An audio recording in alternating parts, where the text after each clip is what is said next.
নীলয় আলমগীরকে নিয়ে ইন্টারনেটে ছড়িয়ে পড়েছে এক ভয়ঙ্কর গুজব। কেউ বলেছে তিনি মারা গেছেন, কেউ বলছে অ্যাক্সিডেন্টে পুরোপুরি শেষ হয়ে গেছেন। কিন্তু আসল সত্য হলো নীলয় আলমগীর মারা যাননি। হ্যাঁ, তিনি কিছুটা অসুস্থ, শরীর হঠাৎ দুর্বল হয়ে পড়ায় তাকে হাসপাতালে ভর্তি করা হয়েছে। তবে চিকিৎসকরা জানিয়েছেন তার অবস্থা বর্তমানে স্থিতিশীল এবং উন্নতির দিকেই যাচ্ছে।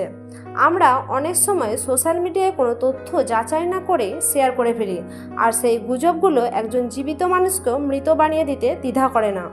নীলয়ের পরিবার থেকে জানানো হয়েছে তিনি বেঁচে আছেন, তার জন্য দোয়া করুন, গুজবে কান দেবেন না। এই গুজব কে ছড়িয়েছে বা কেন ছড়ানো হচ্ছে তা এখনও স্পষ্ট নয়, তবে এটি নিশ্চিত নীলয় আলমগীর সুস্থ আছেন এবং তিনি দ্রুত বাড়ি আসছেন আমাদের মাঝে। আপনি যদি সত্য জানতে আমাদের পাশে থাকতে চান তাহলে ভিডিওটি শেয়ার করুন আর মন্তব্য জানান আপনি কিভাবে গুজব থেকে নিজেকে বাঁচিয়ে চলেন। আপনার মতামত আমাদের জন্য গুরুত্বপূর্ণ, নিচে কমেন্ট করে জানান।